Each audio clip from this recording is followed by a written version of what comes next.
You're listening to The Jay Barker Show on Tide 100.9 in Tuscaloosa. Well, half right. Hey, welcome into the show. Big Noon Sports, Matt Coulter right here. Lars Anderson is on the road. I guess more appropriately, I should say he's in the air. Anyway, he was visiting family in Nebraska. He's on his way back, and he'll be back tomorrow. And don't forget, on Friday, we will both be at Innisfree, the Friday place to be, right there at the top of the strip in Tuscaloosa. Make sure and drop by and have a burger and a beer with us. All right.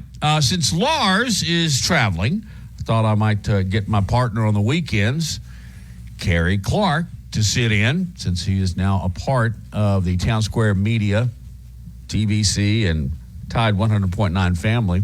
Kerry, how are you? What did you dress up last night as?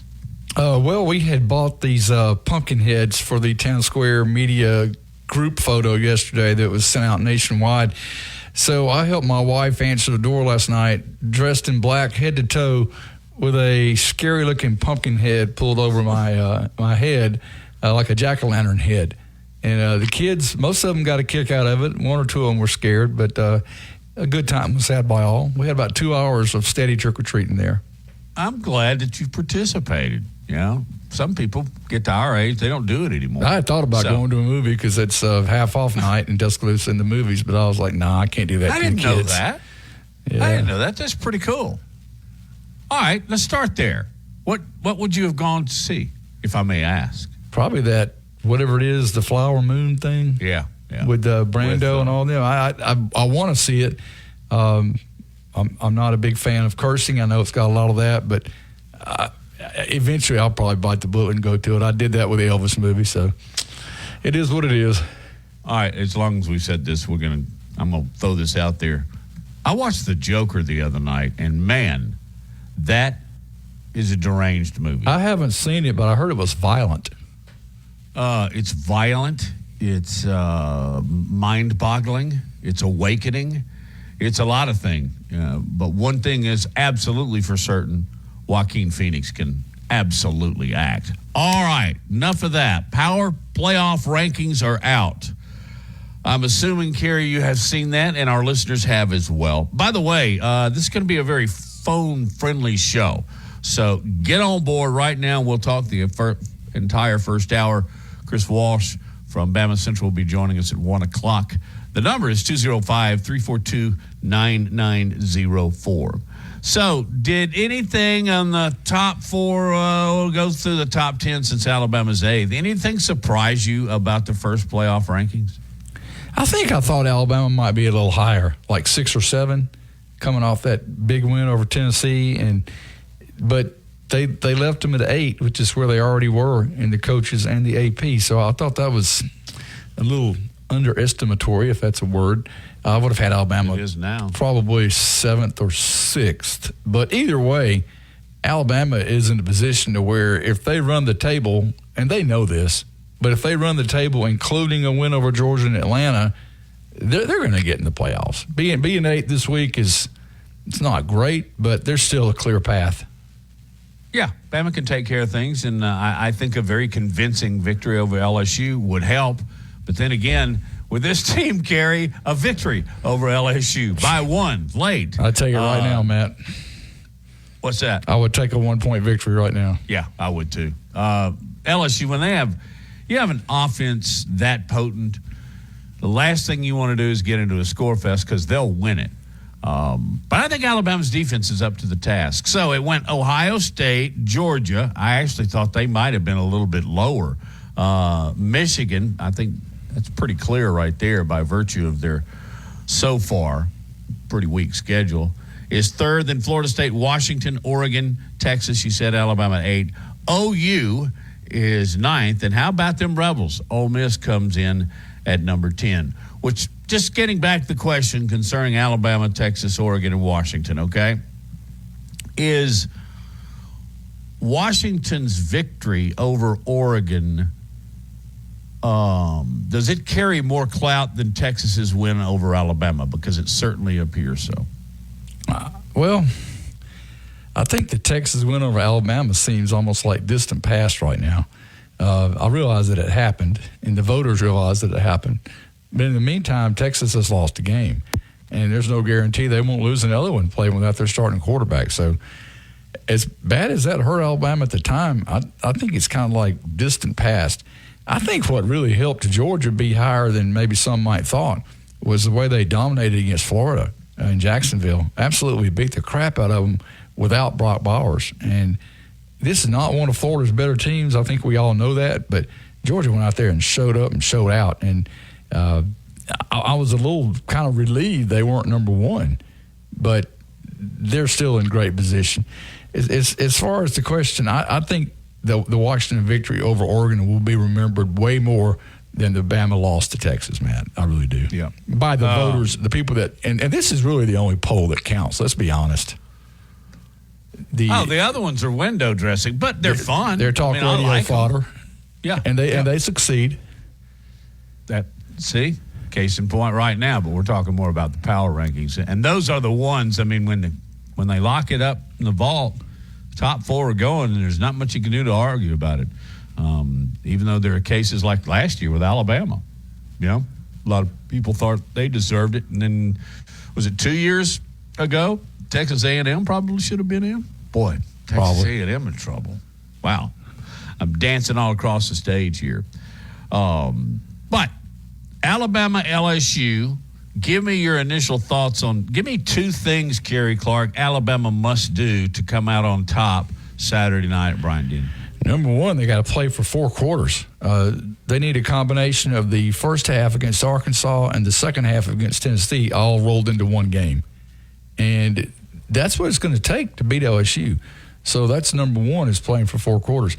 Number two is containing, because you're not going to stop him.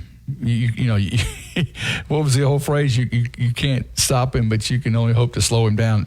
Jaden Daniels. You know, don't let him get outside the rush lanes. Keep him in the pocket. Make him beat you with his arm, not his legs. Because if you give him scrambling lanes, he's going to continue to move the sticks. You know, to quote Nicholas Lou Saban Jr., he killed us last year. And Nicholas Lou Saban Jr. is speaking the truth.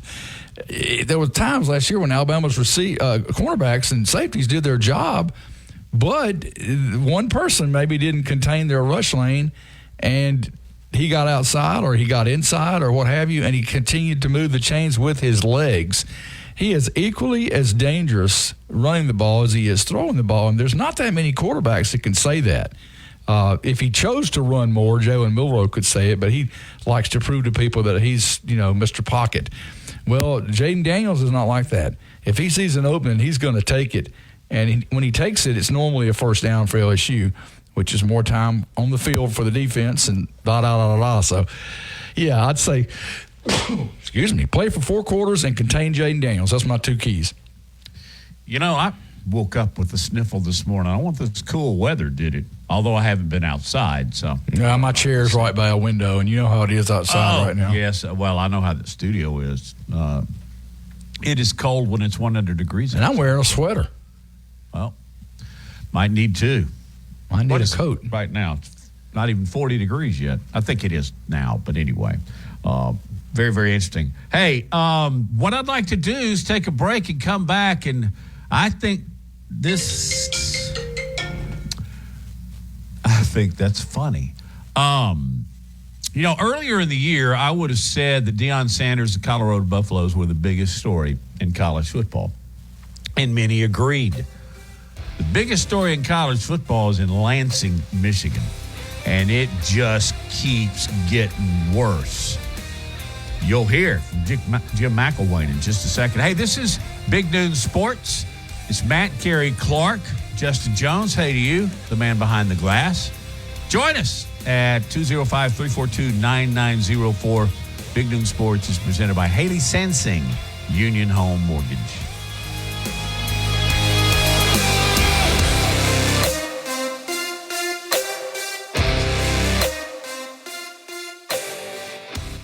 Tide 100.9 Tuscaloosa weather. Cool and dry today with a sunny sky, the high 54. Tonight clear with another freeze, the low 32. Then for tomorrow and Friday, a warming trend. Lots of sunshine both days. The high tomorrow is 61, the high Friday at 67. I'm James Spann on the ABC 3340 Weather Center on Tide 100.9. It's 47 degrees in Tuscaloosa. From T-Town to the Plains, this is Alabama's most in-depth analysis on the SEC.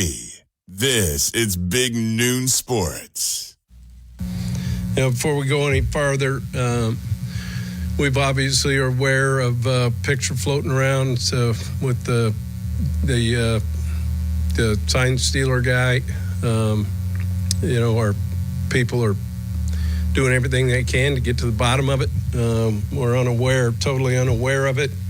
I certainly don't condone it in any way, shape, or form. And, I do know that his name was on none of the passes that were let out. Now we just keep tracing it back and try to figure it out. But it's in good hands with our people. And again, there's no place in football for that. Before we go, I think a lot of people agree with Jim McElwain. Now, what is going to be done about it and how fast? Before we address that issue, by the way, welcome back to the show. It's Big Noon Sports. Matt Coulter, Kerry Clark are with you today, along with Justin Jones. But first, let's just address the details in which McElwain dropped on us just then, Kerry. He was on the sidelines without a credential? How does that happen at any game? Who's checking the gates? I don't know. I mean, must be a Michigan fan. Did he buy a ticket to the game and then kind of sneak on the sidelines claiming to be a coach? I think Justin has a theory for us. Well, I think he had a credential, guys, and Jim McElwain was just trying to say, we don't know how he got it. Although I think somebody on that inside of that organization is sneaking passes. He could have bought it. He could have bought it. Some unethical media person could have gotten a credential and sold it to him. And the people at the gates, that put you on the field don't check your ID against your credential. They just look for the credential. So that's any stadium. So, is it harder to get in the stadium without a ticket or on the sidelines with? That's just a quick media question. You're supposed to have a credential issued by the university to get on the sidelines. Yeah. And technically, you're not supposed to be on the sidelines until the final 6 minutes of the game unless you have a photography pass. And that's usually an armband. So if he got a photography armband for somebody, they got a real problem. I don't know exactly what means he used. Maybe he just knew the gatekeeper. Sometimes it's not what you know, it's who you know. Well, and you can catch them looking the other way. I mean, if you were really, really patient and waited for the right moment, I could see you getting on the sidelines. And if you just wore some kind of lanyard or something with something flipping around, you could probably get past them. And then I don't think if you had that around your neck or something equivalent to it, I don't think you'd have a hard time. Of course, you can't get into the box. There are certain places where you can go, but you just stand. Is it between the 30s? I think supposed to be like that. Yes. Yeah, and you could stand at the 25-yard line and watch the game. And maybe he had a photography pass. Maybe he was taking video too. Or maybe he just came against a rookie gatekeeper. I don't know. They didn't know what to check. So what do you make of all this, Kerry? We hadn't talked about this even on our show, which, by the way, we will be on late Saturday night, early Sunday morning, actually, this week following the Alabama-LSU game. And hope that you stay up and listen to us. We'll not be able to go to walk-ons. Bummer. I had their lemon butter chicken. I'll go into detail later. But it was one of the best dishes that my wife and I have ever had. So that being said about walk-ons and this coming Saturday night, please do dial us in. We'll be right here on Tide 100.9 and WTBC 1230. But just what's your overall take?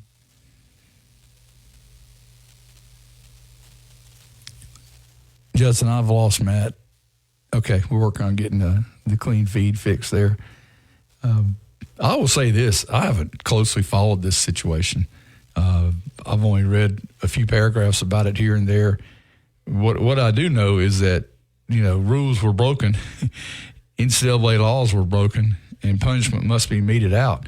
I don't think it's a situation where individual or at least Central Michigan for sure, is guilty of anything.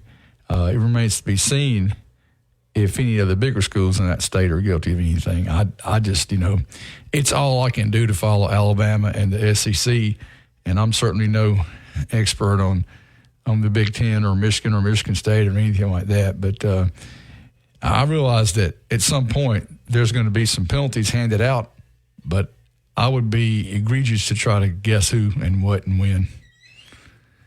We're working on trying to get Matt back. Oh, we're good. There he is. We're good. Just one of those surges in the old Wi-Fi. Yeah. I'm familiar. I would thank my provider, but then again, I don't want to risk being held hostage by my cable company. I know the feeling. It's difficult. Sometimes I long for the day where we had 3 channels, and then you had to get up and change them. Yeah, that's it. I just don't know if the NCAA has the manpower, the strength, the authority anymore to do something to Michigan when it should be done right now. This was going on this year. So if you can impose a penalty, maybe the penalty should also come this year. Then again, one of the things I've always disliked, Kerry.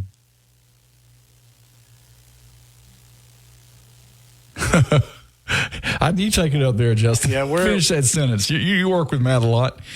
Finish that sentence for him. We're battling some gremlins over here today. I think it's it might be in the Vestavia area, not the Tuscaloosa area. But clean feed is what we use because it sounds better, but I think Skype is more effective. I'll just put that out there, all you radio junkies. The times that we used Skype in the past, we never had these kind of issues, but there's something about clean feed that I think it bats about 900. It just ate me up again. There you go. We hear you now. I have no idea what you got cut off in the middle of your question to me. I asked Justin to finish it, but he didn't want to speak for you. That's okay. Now, just when and if anything is done to Michigan this year, next year, 2 years from now, I've always disliked the fact that the players pay the biggest price, and they weren't involved. They weren't, and there's a chance for Michigan to have a different type of penalty imposed on them, and it could be imposed on them by Ohio State in a few weeks. So if Ohio State wins that game, then anything the NCAA does is moot because Michigan ain't going to be in the 4. Is looking ahead, is that a real possibility? You think Ohio State's better than Michigan? A possibility, sure. I mean, it's always possible. I think Michigan's better than Ohio State this year. But you have to remember about old Shortless in Prattville, Alabama. He finds ways to lose games that he's not supposed to lose. And I'm speaking of Jim Harbaugh. Right. He finds ways to lose games he's not supposed to lose, and that Ohio State game could be such an example. And if it did, I think a lot of people would kind of breathe a sigh of relief and say, okay, justice has been served. Because of what is going on here, I'll probably be pulling for Ohio State that day. Now, I might be concentrating on the Iron Bowl, of course, as will you, as will Mark McGriff, all of us on the Bama post game. But we'll have a wandering eye on that Ohio State-Michigan game because it has big playoff implications. It's win or go home for both those teams. That's it. And you don't ever know what's going to happen down at Jordan-Hare Stadium. But the focus this week, and I'm sure Nick Lou Saban would tell you that it's all about LSU, and I have no doubt and he's right. that it will be. It is all about LSU, which, by the way, when you just gave his full name, Nick Lou Saban. Nicholas Lou Saban Jr. His uncle was a really good NFL coach. Buffalo Bills fans can attest. Yep, Lou Saban. I always liked him. Golly, he stayed in the league, 30, 35 years? Had to be. I'd have to look. Something about that name, Saban. Yep. And I've always thought that, football just ran in their blood. I mean, his dad was not a football coach, but he coached their teams, and he was very... He was a little league coach. Yeah. But He basically started Little League football in that part of West Virginia. Nick Sr. did. What was it like to go pull into that gas station and have Nick's dad change your flat? And what about Nick Jr.? He worked there too. Yeah. Oh, yeah. He's got some great stories about that. Like when he smarted off to the bum and his dad whooped him. Isn't that where did he meet Terry there, or he drove by there and said, "Hey, Terry, that's where you could be," or something like that? They met at a summer camp. Okay. She went to a school in a slightly bigger city than he did. He went to a school in the middle of nowhere, but she went to a little bit bigger school, and they met at a summer, I believe it was science camp. Nick is still trying to figure out to this day how he got picked to go to science camp, but he did, and that's where he met his future bride, and the rest, as they say, is history. All right, give us the Cliff Notes version of Nick and the bum. Oh, well, the high school team that Nick played for, which is long after he played for his father in Little League, the high school team had lost a very close game the night before. And Nick played quarterback and Nick played defensive back. And there were a couple of big plays that decided the game. And this bum, literally, I don't know if he was homeless or what, but I think he was. He decided to come by the gas station and start verbally getting on Nick Saban Jr. about his performance and the team's performance the night before. And Nick basically, after he took it for a few minutes, and then basically he turned around and smarted back to the guy, told him where he could stick his opinions, and his dad happened to hear it. Oh, wonderful. And before Nick knew it, he felt the leather on his rear end. And he was told, "I realize that guy was giving you crap, but he's a customer, and you are never to speak like that to customers or adults, for that matter, ever again." And at this point, Nick is probably 16, our Nick. And Nick Sr. is just making a point about respecting adults and respecting, potential customers. I mean, the guy probably bought peanut butter crackers or something. But, anyway, he was told to be courteous to adults, respect them, and not smart back to him, blah, blah, blah. The guy picked a fight with Nick Jr., a verbal fight, and Nick Jr. responded back because, he's coming off that tough loss, and he's still ticked off about losing the game, and here's this guy wanting to pile on him. So he gave the 16-year-old Nick Saban version of what the 53-year-old Dabo Swinney gave Tyler from Spartanburg Monday night. That's my analogy for you, Matthew. There you go, and a very good one. But I'm not going to go on a deep dive into our culture today, but parents don't do that anymore. I'm not going to group them all together. Parents today would take the son's side. Parents today would have called the police on the bum and had him removed forever. Yeah, they would. And then praised their son for not whipping his butt. They'd have trespassed him. Hey, we've taken a few turns in the first 30 minutes, so why don't we keep doing this? But pure entertainment. Yes, absolutely. We aim to entertain. Maybe a quick note on the World Series. Is it over? And by the way, McElwain just gave Connor Stallions a great nickname or moniker. SSG, sign stealing guy. I thought that was funny, Coach. I might stick. It might, especially if we propel it in that direction. Hashtag. You're listening to Big Noon Sports. Back in a minute.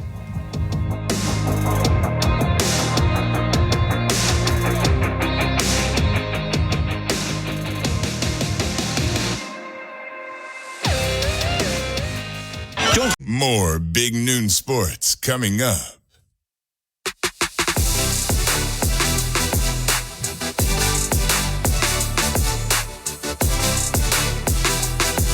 Matt Coulter without Lars Anderson. He's traveling today. Justin Jones and Kerry Clark are back at the Town Square Media Studios of Tide 100.9. Last night, I was doing a little trick-or-treating stuff. I went over to my daughter's house. They have 3 wonderful grandchildren, so I had the privilege of answering the door and handing out candy while the family all went trick-or-treating. So that was a blast. In some of the costumes, and I'm not going to go into great detail, but were really very, very clever And so that was a whole lot of fun. So I wasn't just glued to the set watching the World Series. And as Kerry, I think you know, and everybody listening to the show knows, I'm a really, really big baseball fan. And to miss World Series, grandchildren would be the only way. But Texas scored 10 in 2 innings, the second and the third, added another. Arizona put on a comeback to make it 11-7 the final. But the Rangers are now up 2-0. And the game tonight, they'll be in Arizona, 7 o'clock tonight on Fox. Texas has just been incredible in the postseason. They have not, Kerry, they have not lost a road game. I mean, that's incredible. Well, Matt, I had a couple other sources tell me that Texas was up 3-1 and that it could be over tonight. So if it's just 2-0, then you're educating me. It's 2-1. If I said 2-0, it's 2-1. 2-1. Okay. No, wait a minute. I really think it's 3-1. No, I think it is 3-1. It's 3-1. Yeah. So they're saying that you, Texas can end it tonight. Yeah, and, Texas. And if Texas wins tonight, there'll only be 5 teams left who've never won a World Series. There's 6 right now, and they're one of them. Yeah, they've only been, I think this is their 3rd time. One of them was under Ron Washington, the Braves' third base coach. He was their manager the last time they went and got beaten. I like that guy a lot. Yeah, Washington. I like Young at first. I like the Braves staff a lot. Need to do a few things here in the offseason to kind of get things together. Mainly is, good grief, and you kind of don't have any control over the health of your starting pitching and your bullpen. It do make a difference. Yeah. Especially in the postseason.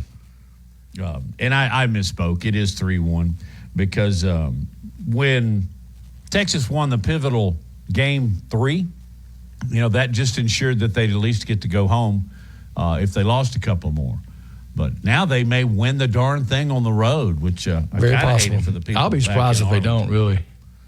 I don't know. You think Arizona's just they have a saying, snakes alive, but they're on the cusp of death right now. But they really nobody thought they'd be here. Everybody, I mean, hats off to Arizona no matter what happens in this series.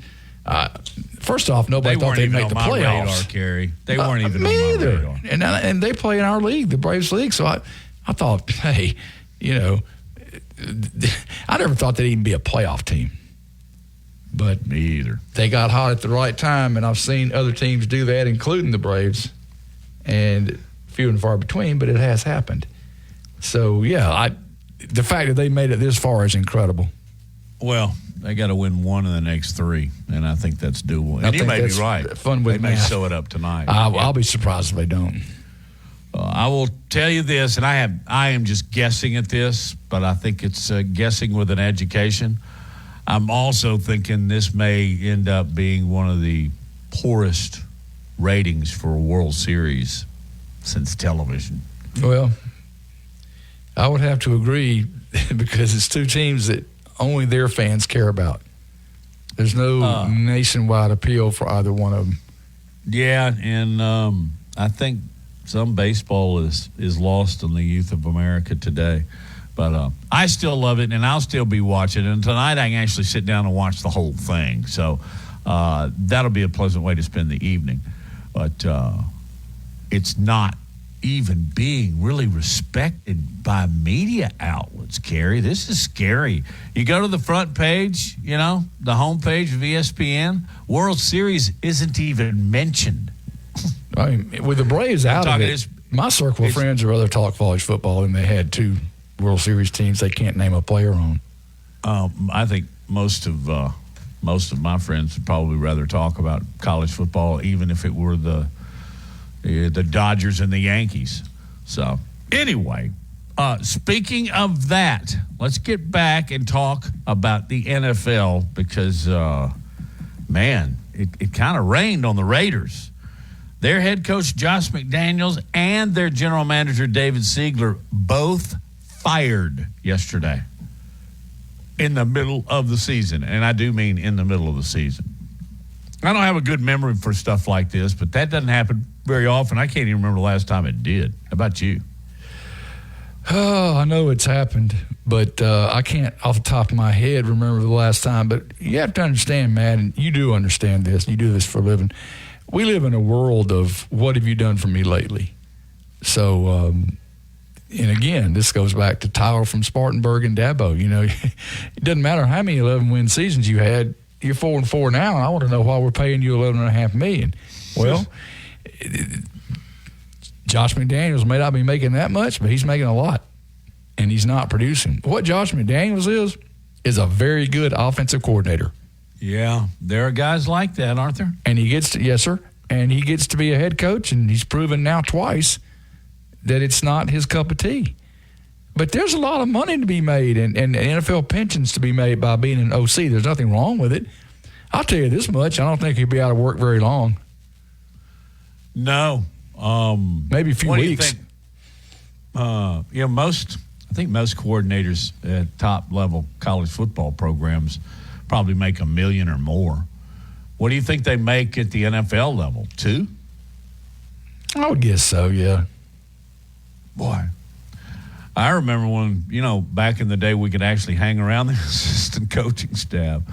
There was a time, Jimmy Fuller, people like that. Yeah. Oh, yeah. Yeah. Some of them, they'd be griping about how they're having to scratch from one week to the next. I don't think any assistant coaches at most levels now have to worry about that. No, that's changed a lot from the days. Fuller was a mess. Was he not just a hot mess all the time? He was a talker God, I now. miss him. Yeah, God rest his soul. That big old Salem cigarette hanging out of his mouth while he's on the blocking sled, and they're knocking him backwards, and he's yelling and he's barking, and, of course, not using – it's sailor language. Just put it right that. But, back then, you'd see assistant coaches there in Tuscaloosa. You'd see them like at the Landing. Not that I could ever afford to go there. You see them jogging down Bryant Drive. But not now. They're afraid to leave the office, even for lunch. Hey, do you believe that Nick Saban eats the same, was it a turkey or a chicken salad or something for every lunch? I think so.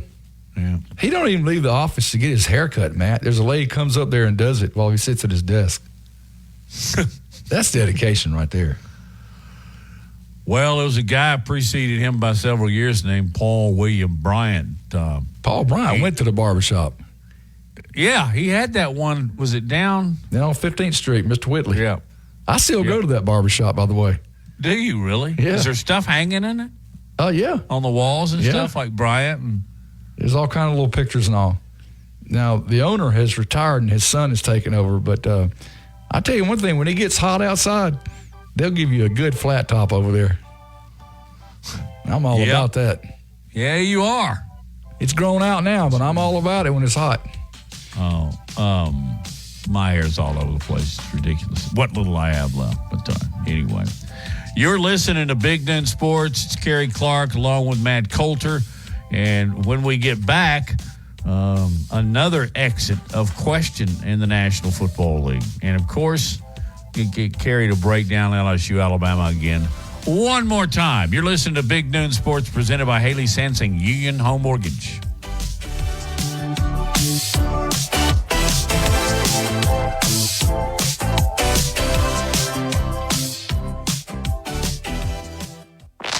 Coming up on The Game with Ryan Fowler. Coming up on the Wednesday edition of The Game, we'll feature Josh from collegefootballnerds.com. Collegefootballnerds.com. We'll also go and talk with Dave Schultz down in Louisiana. We'll get you ready for Alabama and LSU. Nick Saban press conference following practice. We'll carry that live here on The Game starting at 2 o'clock on Tide 100.9, 1230 WTBC. The longest running sports program in Tuscaloosa. The Game with Ryan Fowler. Weekdays from 2 to 6 p.m. on Tide 100.9 and streaming on the Tide 100.9 app. Tide 100.9 Tuscaloosa weather. Cool and dry today with a sunny sky, the high 54. Tonight clear with another freeze, the low 32.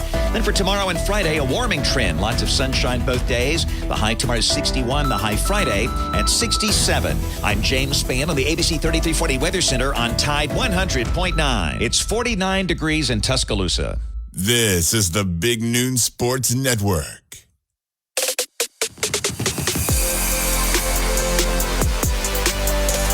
Alabama weather's just nuts. I realize People across the nation say their states are crazy too, and likely that's true. But we went down to low 30s last night. Next week, it's supposed to be back in the 70s, Gary. I heard low 80s. Low, really? Yeah. They always say if you don't like Alabama weather, give it 15 minutes. Well, the change from high to low over, maybe 24, less than 48 hours was 50 degrees, wasn't it? Yeah.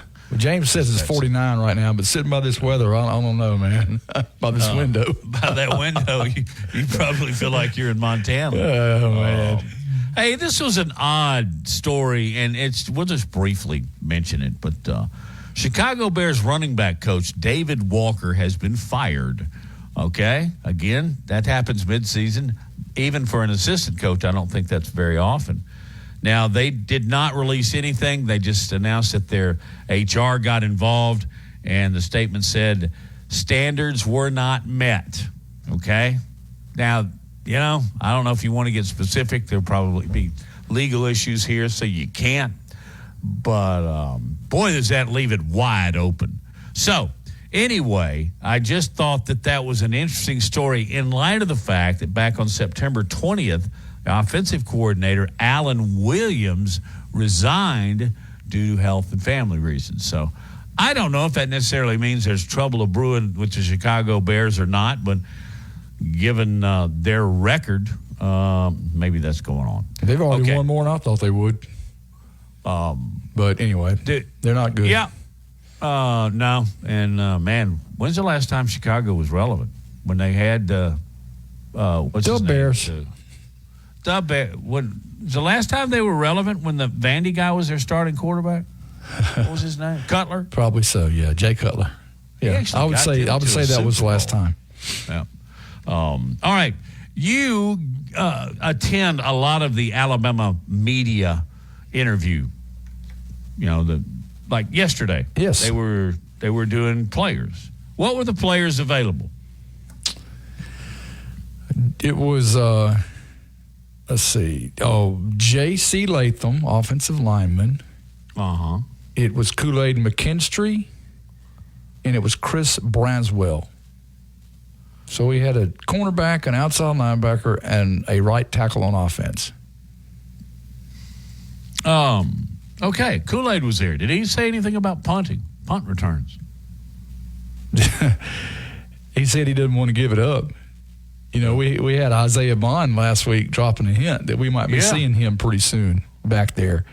But Kool-Aid talked like there were no changes imminent this week. Now, of course, Nicholas Lou Saban Jr. will make that call.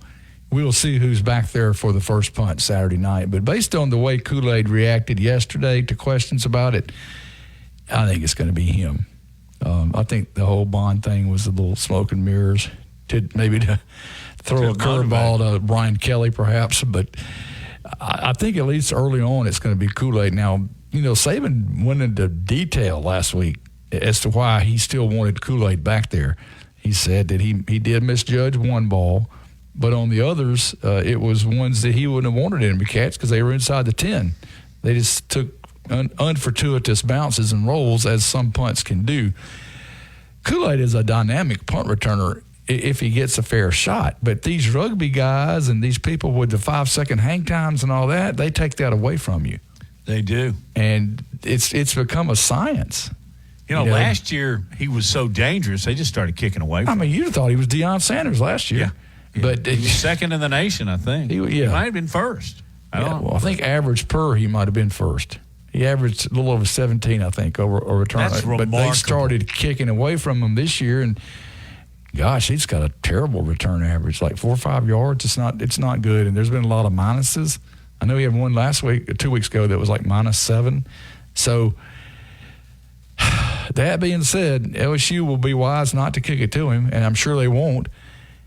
But when they do, and he needs to fair catch it, he needs to catch it in the air and not let it roll to the 1 yard line. And he knows that.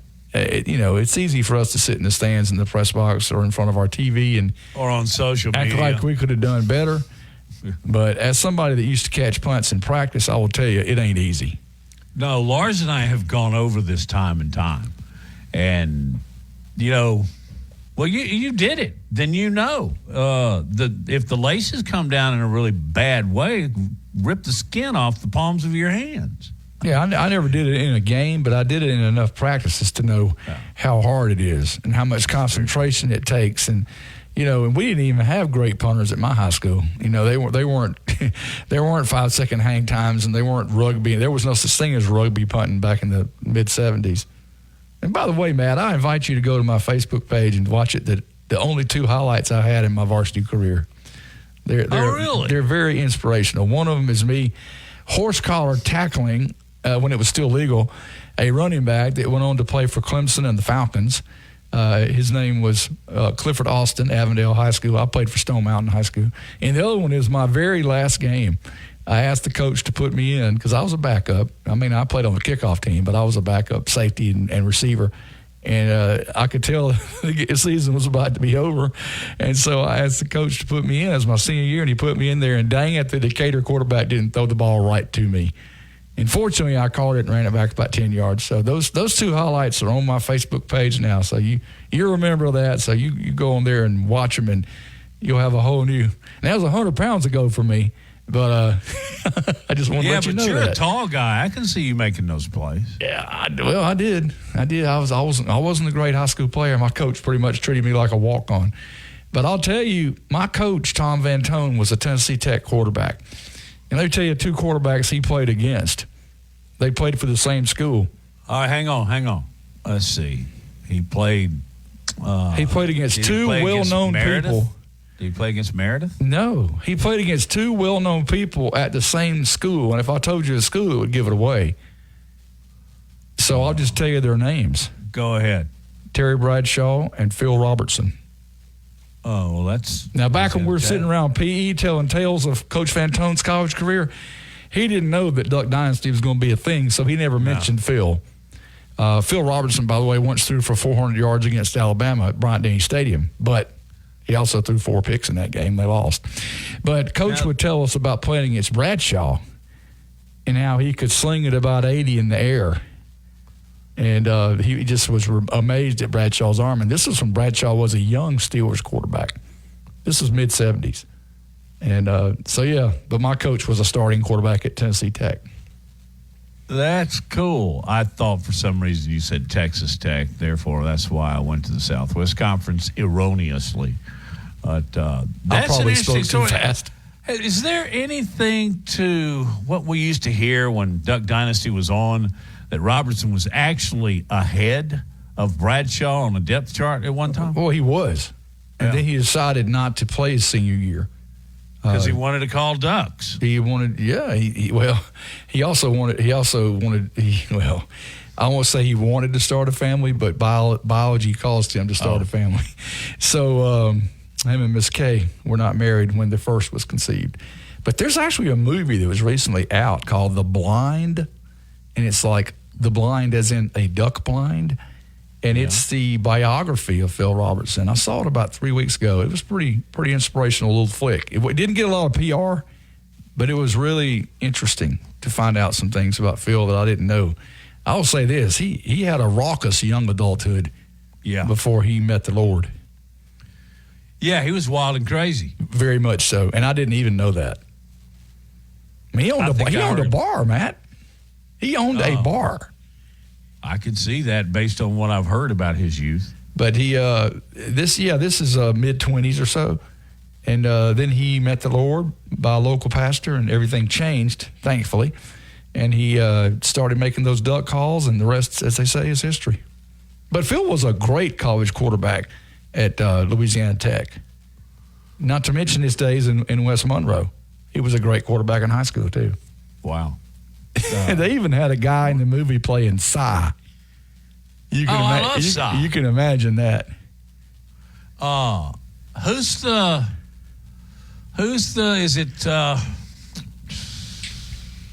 son? Who's the guy that wears the American flag bandana?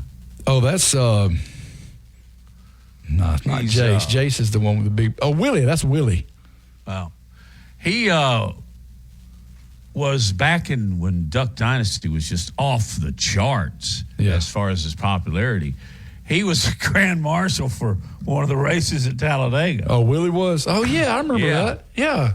And so, my role over there, I'm around these people all the time, and particularly, when they cue me to introduce him to say, gentlemen or driver, start your engine. So we got to hang out for a couple of minutes.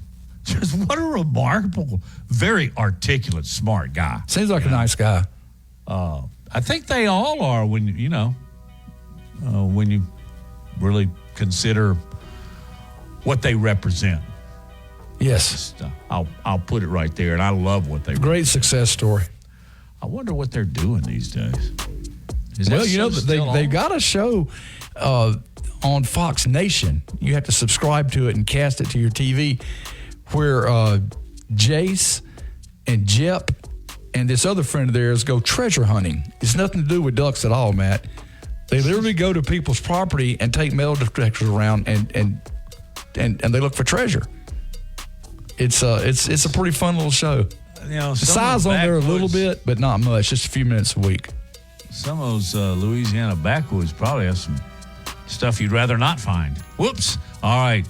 Hey, Kerry, this hour has flown by. Tell everybody what we're going to do Saturday night, and I'll let you go. We will be on the air 2 hours following the conclusion of the Alabama-LSU game, sometimes faster than that, but normally about 2 hours after the game is over with. We will be broadcasting from the studio this week. We're unable to go to walk-ons, but it's the Tide postgame show with myself, Matt Coulter, and Mark McGriff. The Three Stooges of Bama postgame analysis. That's what we are. And I used to part my hair in the middle so I can be Shemp. But before that, when I was a little kid, I had no bangs. Did you now? When I was a kid, till about 11th grade. Cool. Hey, thank you for taking an hour out of your busy day, because I know you've got other responsibilities there at Town Square. Thank you, and I will see you Saturday in the studio. It's a date. Thank you, sir. Have a good one. Appreciate it. Kerry Clark, who was heard often on Tide 100.9 and WPBC 1230. And again, hear him along with Mark, myself, Saturday night. Hey, let's take a break. When we come back, Chris Walsh has a pretty cool announcement to make. And also going to talk to him about Michigan, LSU, Alabama. We'll get to all those things coming up next on Big Noon Sports.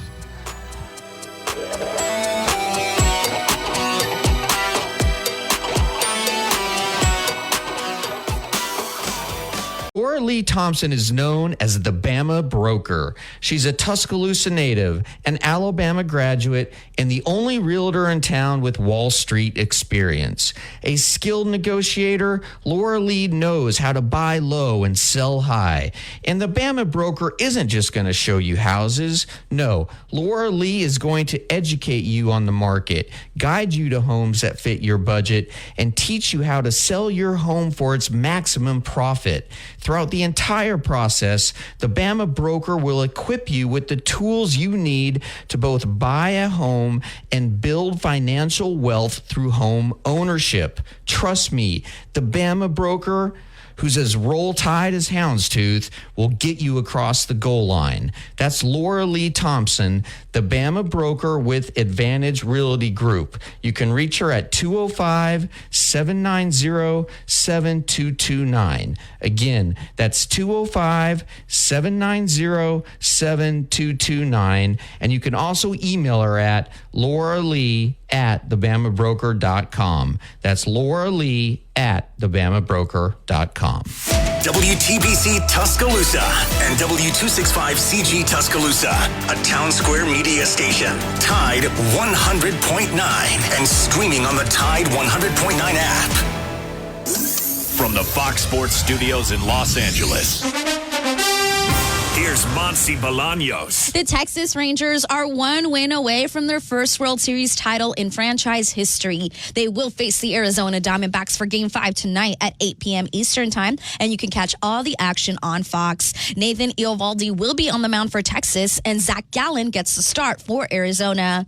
A lot of changes in the last 24 hours for the Las Vegas Raiders. First, they fired head coach Josh McDaniels and GM Dave Ziegler. They have also fired offensive coordinator Mick Lombardi. According to the NFL Network, Raiders rookie quarterback Aiden O'Connell will start in their Week 9 matchup against the Giants, replacing Jimmy Garoppolo. Falcons head coach Arthur Smith has named Taylor Heineke as their starting quarterback for their Week 9 matchup against the Vikings, replacing Desmond Ridder. And the Vikings announced that quarterback Kirk Cousins has undergone successful surgery to repair his torn Achilles tendon. Covering SEC sports like kudzu on the roadside. This is Big Noon Sports. Indeed, it is Big Noon Sports. Matt Coulter running without Lars Anderson. He is actually traveling. He's in the air, I think, as we speak. Justin Jones is our outstanding producer, as always, and being joined now from Bama Central SI, the one and only Chris Walsh. Chris, how are you? You may be in there somewhere between here and Columbia. Oh, no. I am not in the air. Hey, but you kind of teased it a week ago or so. We know what a great job you do with Bama Central on behalf of Sports Illustrated, but you've been approached by Missouri, and I can tell you, since you text me so, that you can kind of make this official now, right? Oh, yeah. And just to explain what exactly it is, Bama Central is part of Fan Nation, which is under the Sports Illustrated umbrella. And we, we're locally owned. I mean, I'm the owner, but that's our affiliation. And they kind of view it as being almost like, franchises for the team sites and so forth. And they hadn't had one at Missouri for roughly a year for, whatever reason. And they really wanted to get back at Missouri, and they asked me if I would take it over. And so the site is now called Mizzou Central, and we've got a really great team of writers that we're kind of, we're still kind of putting it all together, and, who's going to do what and everything like that. But we're off and running, and the site's going well, and it's been an interesting couple of weeks for me. Well, congratulations. And if you haven't gone to their website, go to Bama Central and check out not just Chris's contributions, but your staff as well. So that being said, has Missouri got a shot in Athens this weekend? Oh, of course they got a shot. And, it's a lot of your listeners obviously are in Alabama and they're focused on other teams.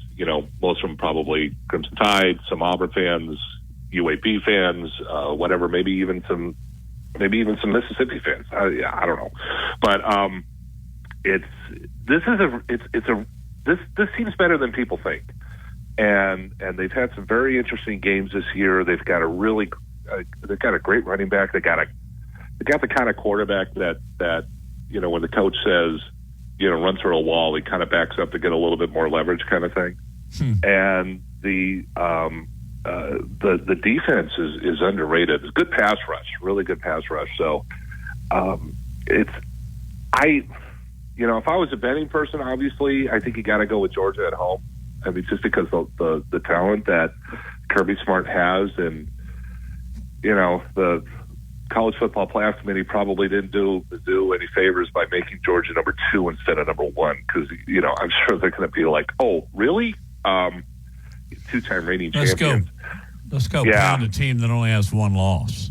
But it's interesting to me, Georgia right now, they're in this stretch of 4 games that, I mean, look, their schedule hasn't been really anything this year. Let's be honest, but they're in this stretch. I mean, they beat Florida last week, obviously. Good win for Georgia. Got Missouri this week, and then they've got 2 more ranked teams right after them. And that's one of those areas when you hit ranked teams in 2, 3, 4 weeks in a row, that's where you get upset. I mean, it's so hard to get through a stretch like that for any team. If Georgia emerges through that, they got to be number 1. I don't care what the committee says. And the Big Ten, who knows what's going on with Michigan? That's a whole nother can of worms. But Missouri's getting this shot. we'll see what they can do. You know, the game's at Georgia. Again, doesn't do them any favors, but, you know, you never know. And you never know, leading to Michigan or back to Michigan, what, if anything, NCAA will do. But I was telling Kerry Clark earlier, the story of the year initially was Deion in Colorado, and rightfully so, especially they opened so strong. But I'm afraid the story of the year now, as we finish, is going to be Michigan and the sign stealing from Connor Stallions. And what Jim McElwain came out and said, that there was a guy on the sideline who they didn't credential, but he was just standing there with a camera in his hands. What do you make of all this? And do you think Michigan, is there any way that they could be penalized during this season? Sure, absolutely. And, you know, the tricky part is always with things like this is what you can prove and what you know. Because, you know, because the NCAA is always in a tough spot because anything and everything can end up in court. And obviously you want to avoid that. But it's also, you know, they're dealing with 50 different states. So you're talking about 50 different sets of laws, plus federal laws on top of that. And, you know, look, I'm not familiar with Michigan law at all. If the NCAA came in and you know, did something, what kind of recourse Michigan might have, because of course they're going to fight it legally. I mean, they're going to turn around 5 seconds later and try to get a judge to say, oh, you can't do that, which they'll probably find in the state of Michigan, I would think. And, you know, that's just kind of the way that it works. So I'm kind of like everybody else. I'm waiting to see what the NCAA will do, but you know, there may not be a whole lot that they can do right now. It'll be interesting to see how this kind of unfolds and develops as we move forward during this last month of the season. Well, they can always like go back and take away wins and that kind of stuff, but who cares? If you really, let's be honest. Yeah, but you know what? I can't remember Gene Stallings. Did he lose 10 games? I can't remember. Don't really care. To me, it's all about the players, you know, and that's the unfortunate thing about this is that if Michigan does get penalized, the staff, the administration, they really, I mean, there may be fines and that kind of stuff, certainly, legal costs. But the kids that don't have anything to do with it are going to pay the biggest price if they. You know, and that's an argument that I always hear. And look, I get where everyone's coming from. It happened at the institution. You have to penalize the institution. Yeah. You have to make them so miserable that they never think about ever doing it again. So look, I understand that. But now, especially in the age when we have NIL and players are almost like professionals as it is, students, you know, these guys latched on to Michigan. They all signed deals with Michigan, and they can leave whenever they want. That argument to me no longer applies. I'm sorry. You know what? That's a really good point, Chris. It at least makes it a little easier pill to swallow. Yeah. And before it wasn't because the players couldn't go anywhere, you know, and right. But with the transfer portal and everything else, I'm sorry. And if they've been cheating in this manner, you're going to tell me the players didn't know? I'm going to say baloney. Of course they know. Well, Harbaugh's saying he didn't know, and I can't believe that's baloney too, isn't it? Yeah, I mean, you see some of the videos where these guys are like standing up and they're looking for the signal from the other team, and then they react. Of course they know. They absolutely know. Good stuff. I want to get an Alabama LSU when we get back. You're listening to Chris Walsh, Bama Central Sports Illustrated. You need to read up. Just put their website on your homepage. That's what we do. We'll be back with more with Chris Walsh and you listening right here on Big Noon Sports.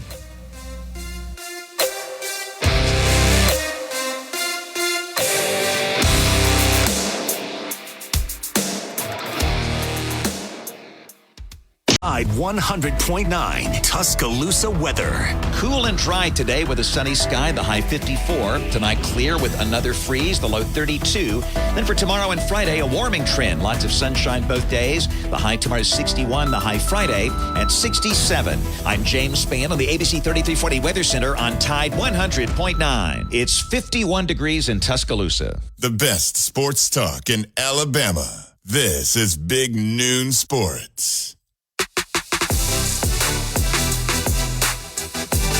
Presented by Haley Sansing, Union Home Mortgage. Chris Walsh from Bama Central is our guest. Before we get into a deep dive here with Alabama and LSU, tell everybody all the platforms they can find Chris Walsh and company. Bama Central, we're your Sports Illustrated home for all things Crimson Tide, BamaCentral.com. Real easy to find. Twitter, also on Facebook, although I think we're Bama Central SI there. And also we have a newsletter, YouTube, we're all over the place. Good. And you cover all, like you said, all Alabama sports. All right, Alabama LSU this Saturday night. I truly believe that Bryant-Denny Stadium is going to be a rocking. Kind of, not maybe to the full tilt that it was against Tennessee, but I think kind of close. I've been asking everybody this all week. Give me two things Alabama must do to win. Score more points. There you go. Sorry, be that smart. You know what? No, that's all right. It's funny. Two things they got to do. Well, one, they got to make life miserable for that quarterback for LSU. That's obviously a big one because LSU's got number one offense in the nation, I believe. And you know, LSU wins this game, he might be the front runner for the Heisman. Because that race is suddenly wide open and everyone's kind of like, I don't know what to vote for. That's one. And I'll go with the obvious one, turnovers, you know. Yeah. The offensive line is obviously it's making strides. It's pretty clear. And it's been a long time coming, let's be honest. But you know, you've got young guys in key spots. It's going to take a while, kind of thing. This game being at Bryant-Denny is a huge advantage, I think, for the Crimson Tide. Because if it was at LSU, you know, we know what that atmosphere is like. I mean, that was absolutely nuts last year. Won't be quite the same this year, but Alabama fans should be revved up pretty good, considering that the Tigers, you know, grabbed that win and the way that they did last year. So I like Alabama's chances. This is a team that is continuing to kind of take steps and grow together, and the path for them is clear. They just got to keep winning, you know, and 4 games, SEC championship, you know, you win all 5, you're in the playoff. It's that simple. I think Freddie Roach should get some consideration for assistant coach of the year. That defensive line has really, really progressed to where now they're putting pressure on quarterbacks and they're really stopping the run. Would you concur with the job that he's done with the D-line?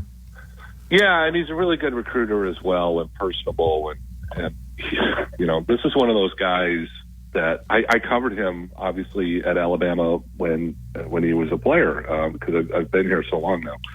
And it's just, you love to see these kind of guys, you know, like D'Amico Ryans, you know, is now with the Houston Texans. It's just like, okay, you know, it's one of those moments where you go, I'm getting a little long in the tooth. Okay, but you love to see it, you know. And they're good guys. It's not like, you know, it's always kind of a disappointing thing when you sit there and people are like, oh, you covered so-and-so, and you can't tell them. It's like, yeah, you're such a, you know what, you know?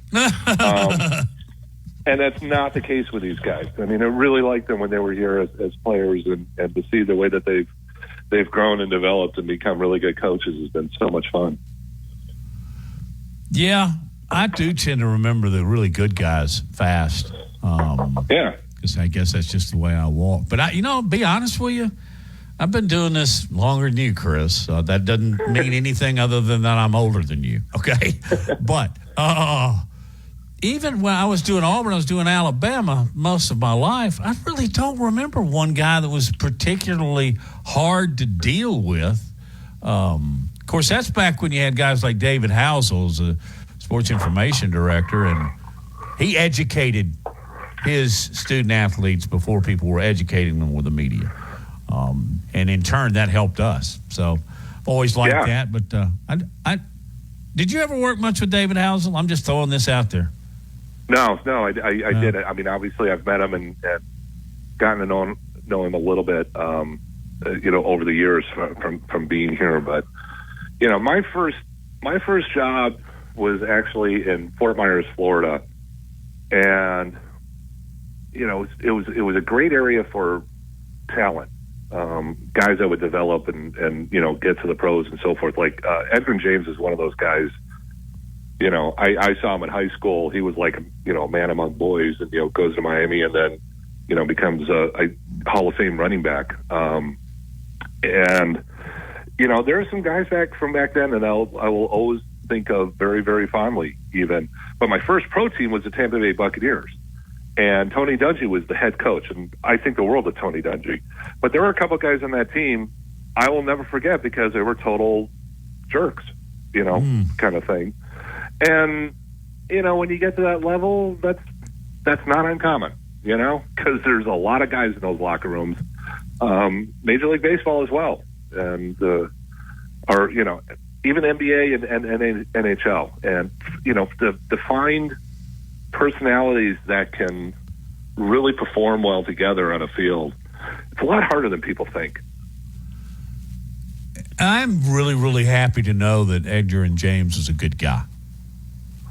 He was, and he was one of those guys. Like, I'll never forget his senior year. He was the best running back in the area that year. It seemed like every single year there was some guy who was like, I can't believe this guy. Javon Curse, Ernest Graham. Probably your listeners may not remember him. He ended up with the Tampa Bay Buccaneers after going to Florida. Well, yeah, they probably do remember him. Because he was a freak. I think they called him a freak. Javon Curse was a freak. Yeah. Javon Curse, he played both ways, and he played safety. And they would line him up over the quarterback, and the poor kid on the other side would look up and see Javon Curse standing over him, and just kind of like, because he was 6'5", kind of thing. Safety. But he could jump out of a gym. I imagine the quarterback thinking he's just going to hurdle my center and clock me. Yeah, and then they line him up at tight end on the offense. So, but I'll never forget Edgerrin James. So his senior year, he gets hurt. I don't remember what the injury was, but he missed half the season. He comes out the first game, and I think he had like 212 yards. Wow. And he had them all like by halftime.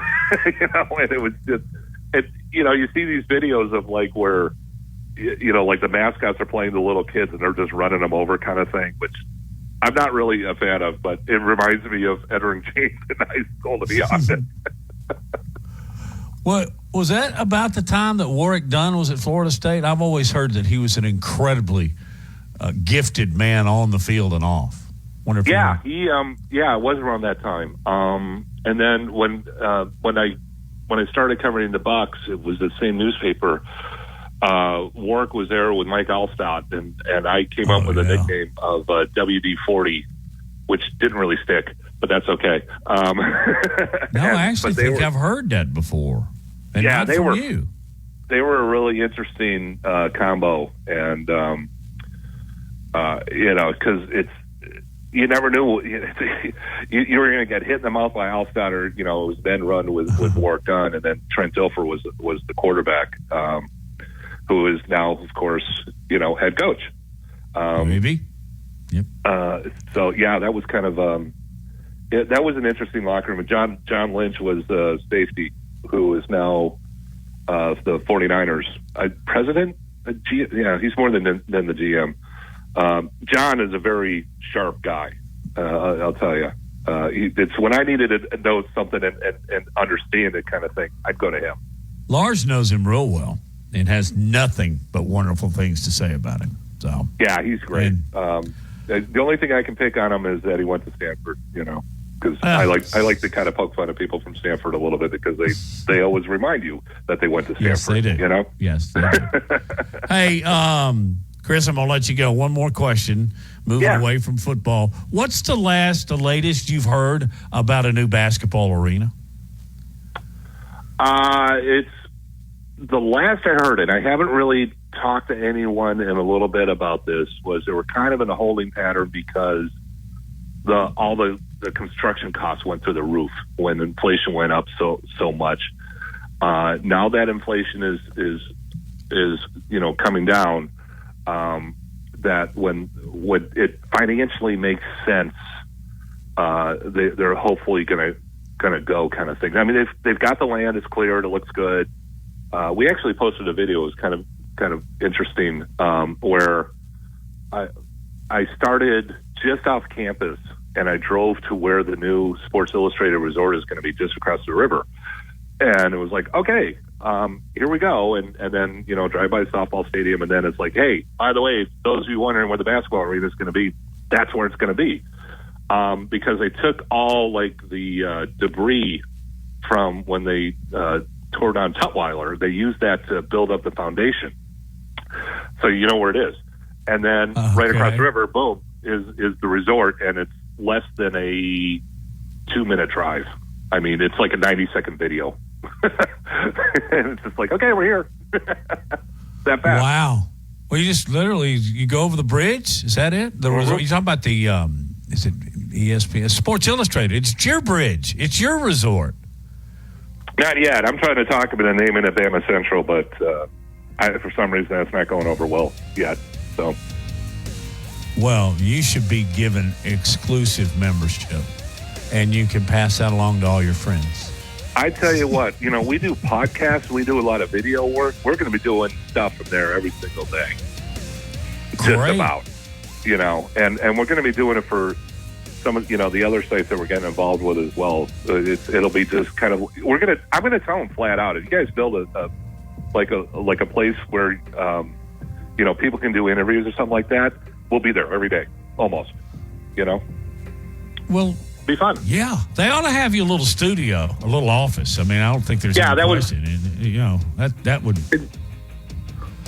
No, that's it exactly. That's exactly what we're kind of thinking. And if they can put it poolside, that'd be really nice. Anything you ask, Chris Walsh. Hey, thanks for your time. Appreciate it. Congratulations on the Missouri gig. I hope that doesn't just overwork you, but I think you're up to the challenge. Thank you, Chris. Thank you. You bet. Hey, boy, I just got this breaking news. Something apparently has happened after 43 years of waiting. Don't believe it even if I tell you. You're listening to Big Noon Sports.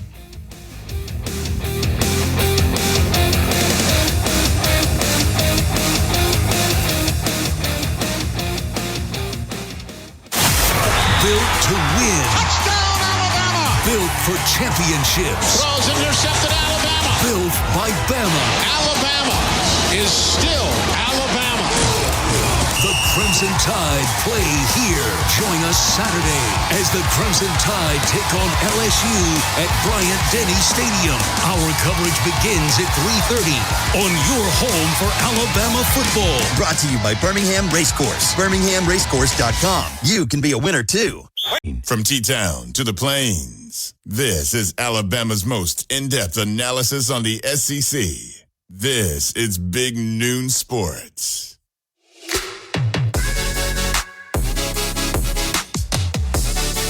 Many thanks to Kerry Clark and to Chris Walsh, who was just with us. And Justin's going to fly the rest of the way, as literally that's what Lars is doing. First, I don't think this is breaking news whatsoever because it's hard to believe it's true.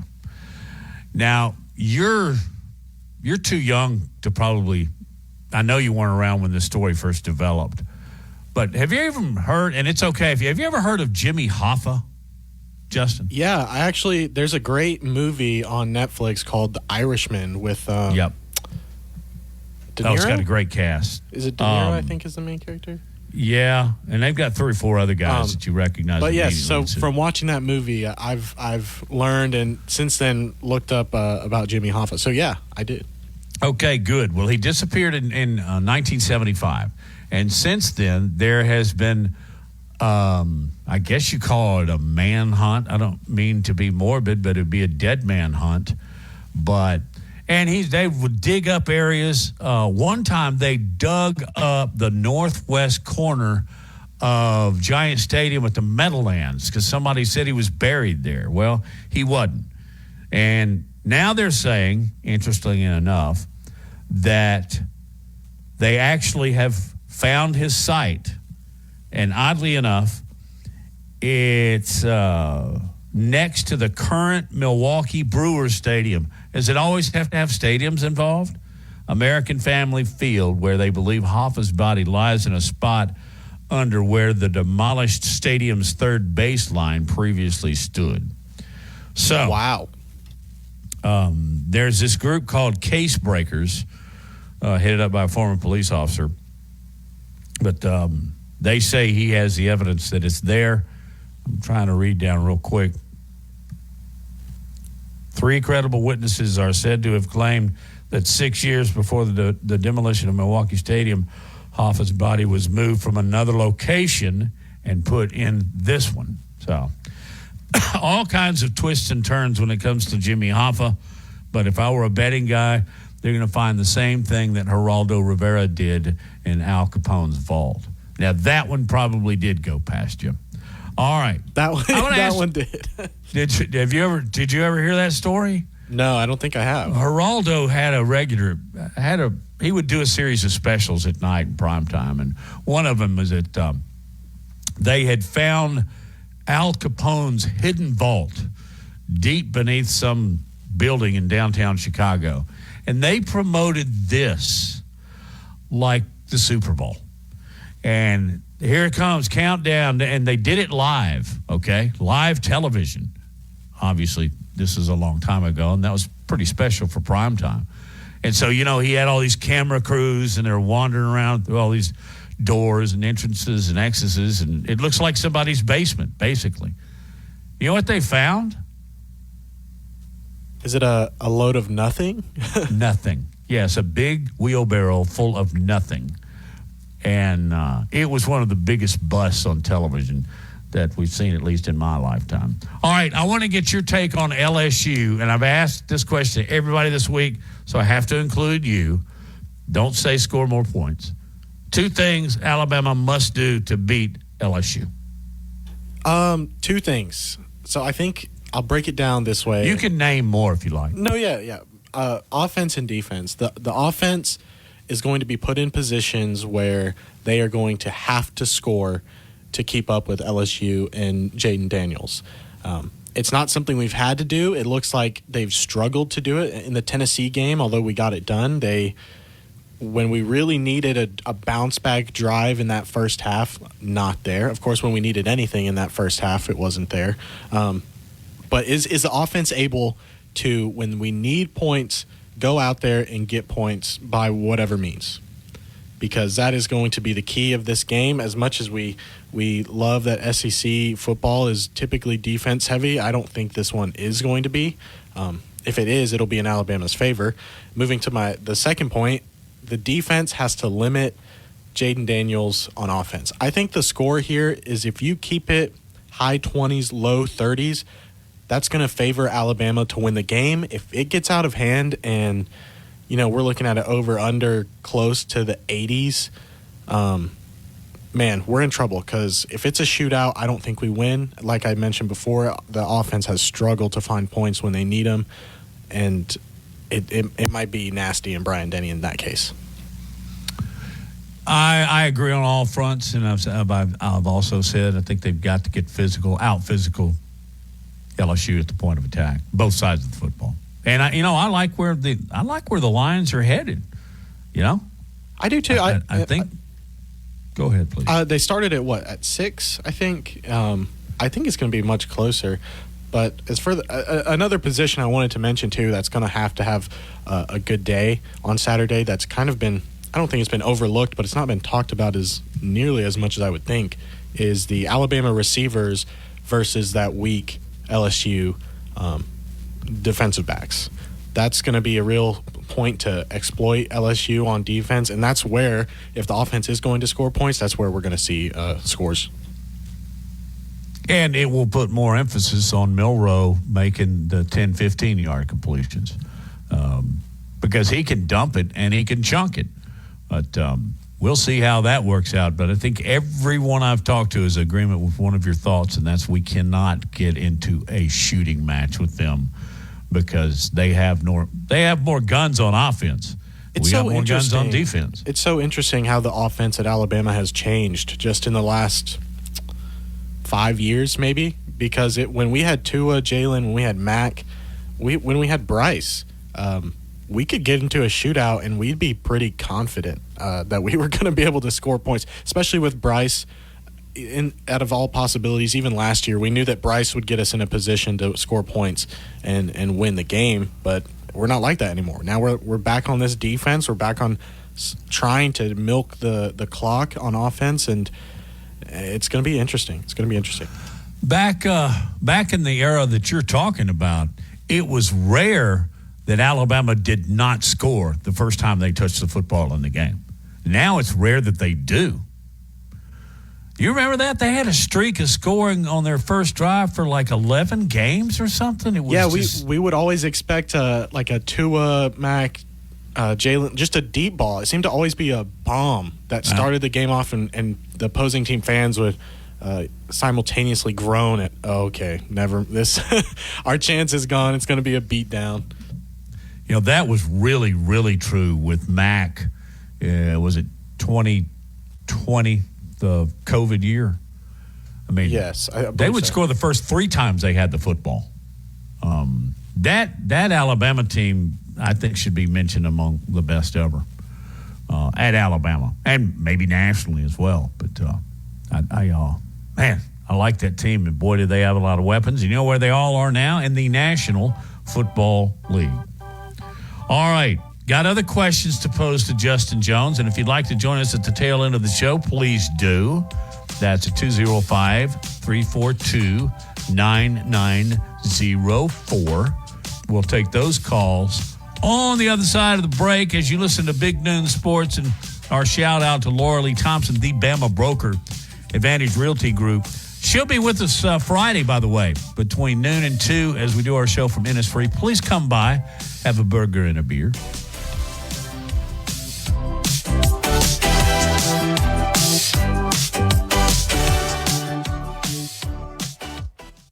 Weekday mornings at 6 a.m. The Martin Houston Show. Join the Martin Houston Show, powered by Max Sports, on a beautiful Thursday. We'll be talking Max recruiting.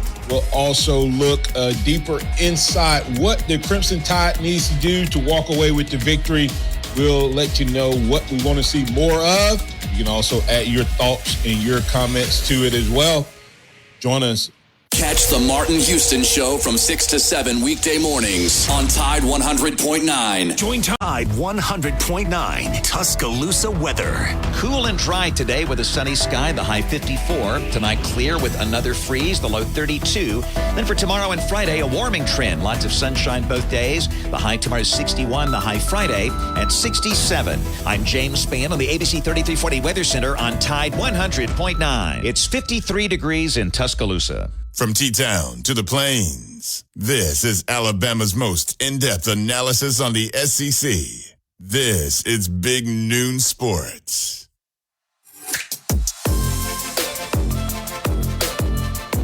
Wrapping up the show on a beautiful but tad chilly Wednesday afternoon. Matt Coulter. Lars will be back with us tomorrow. Justin Jones is in the studio, and Robbie Glenn is on hold. But before we go to him, you really, you got me thinking about The Irishman there, Justin. And you were right. It did have De Niro in it. It was directed by Scorsese. And in addition to De Niro, it also had Al Pacino, Joe Pesci, Ray Romano, the comedian, Everybody loves Raymond. I forgot. He had a very interesting role in there, and he was really good. And then anytime you put Harvey Keitel in a movie, I'm going to watch it. I don't think he misses, and he selects his roles so carefully. All right. That all being said, let's go to Robbie Glenn, our baseball expert. How you doing, Robbie? Hey, man, doing good. I like being called an expert on something. That's nice. Thank you. Well, you're experts on a couple other things, but let's just talk about baseball for now.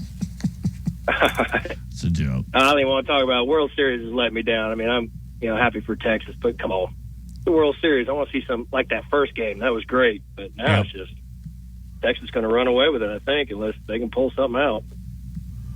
One of the things I didn't really have a horse in this race. I think I did lean towards Texas because they've never won one.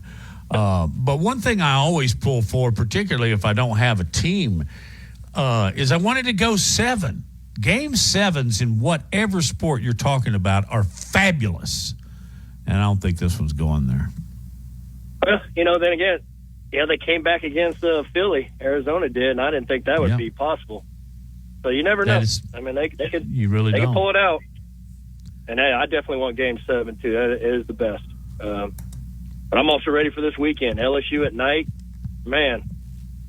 Before we get off the baseball, Alabama baseball is having their alumni weekend. So any players that are back in town and families or whatever, they're having it at the stadium this Saturday. Meet the team, the new coaches, having food, everything. Cool. So I'm trying to get some coaches to come by Friday and talk, but they're now is this an invite thing? Is this an invite thing, or are we just making all former players aware? I think it's for former players, but you can go on RollTide.com and click on it, and I think there's a link where you can actually sign up and come to the stadium and meet some players. It shows everything in there. So of course I won't be able to go. I'm letting my wife, Lindsay, and all her girlfriends are going to take the tickets and go and enjoy LSU game this weekend like we did the Tennessee. I don't think they're going to enjoy it as much as we did, but they'll have a good time. You're such a good dad. Yeah, I'll be sitting with Stryker watching it. Yep. Well, I'll be somewhere because we got to do that post-game show, and it's going to be a post-game show after the end of this one. The kickoff's at 6:45, so what's going to be over around 10, something like that? Yeah, I'd say 10, 10:30. I mean, games go a little quicker, but commercials, it's going to take a little time.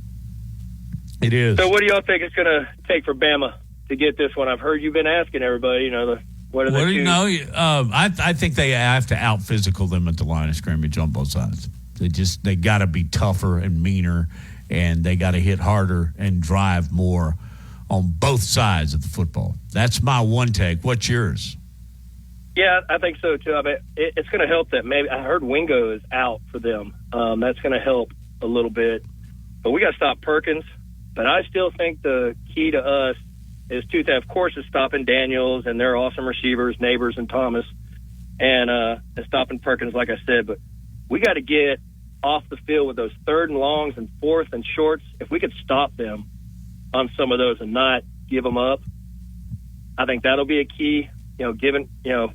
Stopping, not giving them second chances, and that comes to dead ball fouls too. We can't have this game's going to be emotional. It's going to be loud. It's a night game, and we've been known to do some unnecessary things, some penalties, some jawing back and forth after the play. If we can limit those and not give the ball back to them after we get a stop, I think we'll be big, and I think we'll be fine. I think we can shut them down. Like I said, I don't think they've seen a defense like this. I know they saw it at the beginning of the year with Florida State and Auburn and all that, but this is Bama, and this is a whole new team here lately since they played Texas. So I think they're going to be ready, and they're going to be a lot faster than what they've seen all year. I heard this, and I think I've got my numbers correct. Florida State has the 31st, and I don't know exactly what numbers. This is just kind of in general. 31st best defense in the nation, and Alabama has, I think, the 16th or 17th. And, those are interesting stats, but the most interesting stat is that Florida State plays in the ACC. Alabama plays in the SEC. So, no, they're not going to – they won't see nobody that plays Alabama will see a better defense. especially you now. know, and another interesting thing, what did Ole Miss put on LSU? Didn't they do like 700 yards or 680 or something on LSU's defense? Because Ole Miss's offense is legit. And what do they do against us? Yeah. They do it. So, no, they lost, first of all, but I don't think they lost scored 2 big. touchdowns. You know, our defense was all over them. So that's what I'm saying. I mean, yeah, you can go back and look at all these games, but it's just we had 2 weeks to prepare. They had 2 weeks to prepare. Who's going to make the right choices? And, you know, hopefully we come out and do not give them a lead in that first half and then have to play a comeback like we did against Tennessee. But what a great adjustment we make at halftime in 20 minutes that we didn't see on game film for 2 weeks. And so, Robbie and Matt, that was 706 yards Ole Miss put on LSU. I watched most of that game. And it's like you needed that your was head great. on I the mean, that was swivel. a track meet. Yep. So it's back and forth. So if we could stop before, them like we did, we could do. Yeah. Before I let you go, I want to ask you if you can tell us, because some of this stuff belongs in the dugout and stays in the dugout. Were y'all very active when you were playing with Alabama? With just literally trying to steal signs from the third base coach? No, you probably did a little bit. Like we used to, if you're on second base, you could come sometimes tip if you were picking up the catcher's signal. Yeah. But everyone did back then. I mean, that was part of it. If we saw that he was, we would tap our helmet if we got the pitch and bend over if we thought it was an off speed or if a fastball was coming, do a different lead. I mean, there was things like that, but that was up to them. That's why you had indicators and switched it up. I mean, we catchers always switched it up every inning. So if you guessed it right, then it was probably going to change the next inning. So that was just part of it. Now using phones and all that they do now and cameras, I mean, that's getting a little crazy. That's just wrong. Yeah, it is. You still like to have a little bit of the game, that just keep it the way it is.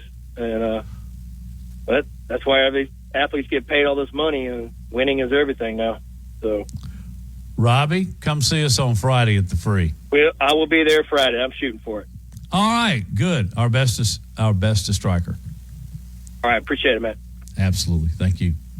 Robbie Glenn played at Alabama, and now he just plays very, very hard in life. Takes care of his family. Good guy. All right, Justin, wrapping things up with you, I'm going to ask some of the most random questions ever been posed for you for the last 2 minutes of this show. Fire away. What is your favorite movie? You can name 2 or 3 if you man. like. I think you have to go Forrest Gump is very good. Uh-huh. Maybe like The Princess Bride in there too. I really love movies, so it's hard to pin just one. I change my list every week. But, all right, if you go to the theater to watch the movie, what is your drink and your snack or candy or whatever of choice? Yeah, popcorn and a Diet Coke. I could go Reese Pieces, but, sometimes in that little box you get of them, it's a little too loud, so I don't want to be disruptive or anything, but just popcorn. Oh, man, I do understand that, though. And until I got older, I was a big Milk Duds guy because they just last so long. But they'll pull the molars out of your head. Yeah, you sit there and chew really hard. All right. Do you like lemonade? Yeah, lemonade, Arnold Palmer's. I love some lemonade. I'm big time lemonade. I probably drink lemonade almost every day. So that's a big thing. All right. You played high school football, correct? I did, yes, sir. All right. You were a linebacker? Middle linebacker, yep. All right. Man, what a great position. You're the man. You're the butkus. That's about how I played, too. I wasn't very fast, so filling in. That's why you were in tackles. the middle and not the edge. Yeah. All right. We have 45 seconds here. If that probably doesn't allow enough time, but don't be humble. What's the best play you ever made? One that just sticks out in your mind. There's 2 that always stick out to me. I can remember a big tackle for loss. I think it was a draw play. They were going right up the A gap, filled in, just solid hit. And then I can also remember Jerome Ford. He was a running back at Cincinnati a year or 2 ago. He's in the league now. I played against him in his high school, and It was a wheel route. I got out there at the angle. It ended up being just me and him, and I got ran over, Matt. And I made the tackle, but I'll never forget that hit. That was a hard one. You got caught up in his spokes, but you did flatten his tire eventually. Fort started at Alabama, didn't he? I think he did. Yeah, and then he transferred to Cincinnati. Yep. Got to get out of here. Bye.